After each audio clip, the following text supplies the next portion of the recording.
having an interest in science, I enrolled in the physics department. I ended up getting a bachelor's and a master's degree in physics from UC Irvine, a secondary teaching credential.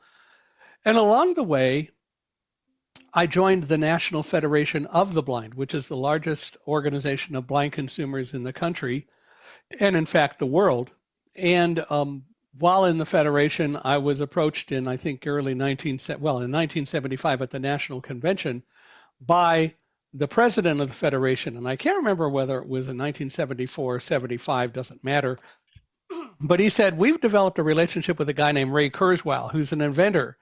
Nowadays, he's very known for things like the singularity concept, when computers and people are going to join forces and the intelligence of the computer can be integrated into the intelligence of a person.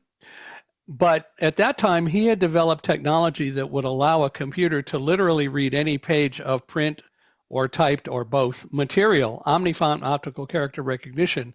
It didn't exist until Ray and his company came along.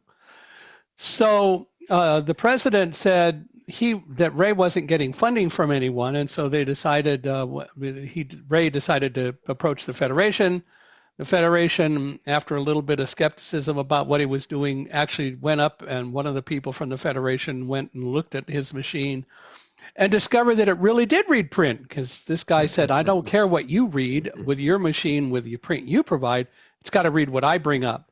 Well, it did, and so the Federation developed a program where we actually, with Ray's help, secured funding from private foundations to allow the Federation to purchase 5 of these reading machines and put them around the country for blind people to use in pretty visible public places, like some agencies for the blind, the New York Public Library, the main branch, and other places, the University of Colorado Library.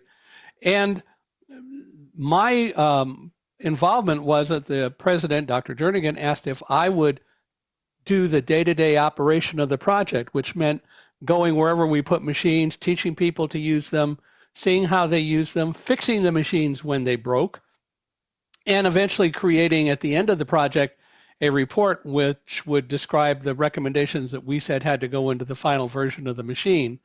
So in October of 1976, I flew to Boston, never had been to Boston, much less on my own, and began that process and did it until June of 1978 when the project ended. We wrote the recommendations report, and then Ray hired me to come into the company, so I moved lock, stock, and dog to Massachusetts and began working for Kurzweil, doing the same work I had been doing prior, that is human factors kind of studies. The only problem is that in 1979 in May, I was called into the office of the vice president of marketing. He said, we're having to lay you off. And I said, why? And he said, oh, don't worry. It's not that you're doing a bad job or anything like that. And we'll give you recommendations, but we have hired way too many non-revenue producing people, and we have to get some revenue producers, and we have to lay off some of the people who aren't producing revenue, and you're not really producing revenue, so we're going to have to lay you off. And then he paused and he said, unless you're willing to go into sales.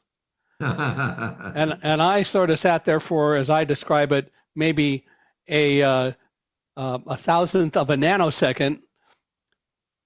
And at that time, thoughts went through my head like, well, the unemployment rate among employable blind people at this point is 70%. That's 70% unemployed, employable blind people. I had moved to Boston, didn't want to have to go into a job search mode. So as I love to tell people, I lowered my standards and went into sales from science and learned how to sell, took a Dale Carnegie sales course that Kurzweil's company funded, and then began selling not the reading machine for the blind at $50,000 a machine, but a new version of the machine called the Kurzweil data entry machine, which is what they wanted me to sell. And I realized that if they wanted me to sell that, then they must have some real confidence in me. And I was given a sales territory of New England and all of Canada and started selling that machine by the October timeframe of 1979. And so that was when I started truly selling in a professional way. I shouldn't say I started in October because I started selling immediately, but it took a while to, catch up with the whole process. But I did that until 1984 when Kurzweil was purchased by Xerox, and they decided to eliminate all of the salespeople in the data entry machine program, because Xerox didn't want the people, they wanted the technology. So Yes. then I really did have to go off and find a job. This is Dr. David D. Schein for Saving America. Please subscribe on your favorite platform.